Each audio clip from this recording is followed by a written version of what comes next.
తిరుమల కేవలం ఒక పర్వత శ్రేణి కాదు, అది సాక్షాత్తు శ్రీ మహావిష్ణువు కొలువైన భూలోక వైకుంఠం.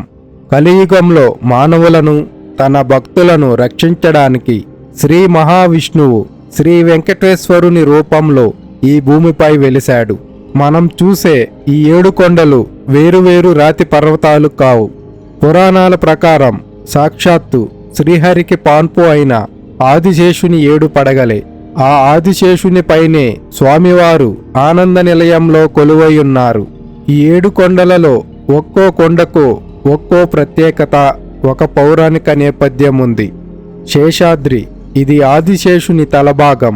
స్వామివారు శయనించే ఆదిశేషుని పేరు ఈ కొండకు వచ్చింది. నీలాద్రి, ఇది ఆదిశేషుని పడగలలో రెండవది. స్వామివారికి తన తలనీలాలు సమర్పించిన నీలాంబరి అనే భక్తురాలు పేరు మీద ఈ కొండకు నీలాద్రి అనే పేరు వచ్చిందని పురాణాలు చెబుతున్నాయి. గరుడాద్రి, శ్రీవారి వాహనమైన గరుత్మంతుడు స్వామివారి కోసం ఇక్కడ ఘోర తపస్సు చేశాడు. ఆ గరుడిని తపస్సుతో పవిత్రమైన స్థలమే ఈ గరుడాద్రి. అంజనాద్రి, హనుమంతుని తల్లి అయిన అంజనాదేవి తనకు పుత్ర సంతానం కలగాలని ఇక్కడే తపస్సు చేసింది. అందుకే దీనికి అంజనాద్రి అని పేరు.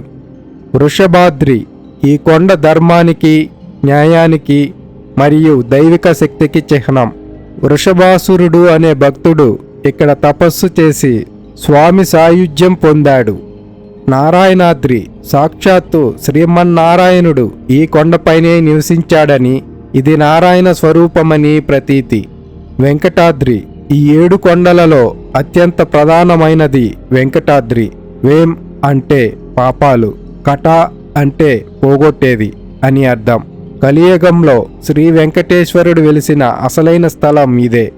వరాహ పురాణం చెబుతున్నట్లుగా వెంకటాద్రి నుండి శేషాద్రి శిఖరం వరకు విస్తరించి ఉన్న ఈ పర్వతమాలికనే తిరుమల అని పిలుస్తారు. ఇక్కడ కొలువైన స్వామి భక్తవత్సలుడు. తనను నమ్ముకున్న భక్తులను ఆయన కంటిరెప్పలా కాపాడుతాడు.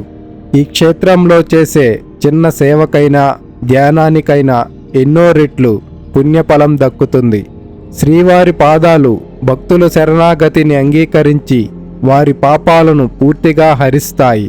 శరణాగతి తత్వం భగవద్గీతలో శ్రీకృష్ణుడు చెప్పినట్లుగా నమే భక్తః ప్రాణశతి, నా భక్తుడు ఎన్నటికీ నశించడు అని అర్థం. అదే తత్వాన్ని స్వామి ఇక్కడ నిరూపిస్తున్నాడు. పూర్తి నమ్మకంతో, శరణాగతితో తన వద్దకు వచ్చే భక్తుడిని స్వామి ఎల్లప్పుడూ వదిలిపెట్టడు.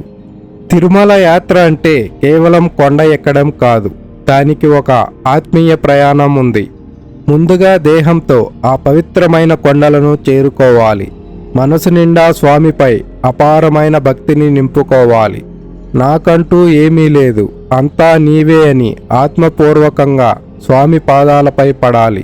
ఈ 3 ఎప్పుడైతే ఏకమవుతాయో అప్పుడు స్వామివారి పరిపూర్ణమైన కృప మనపై కురుస్తుంది.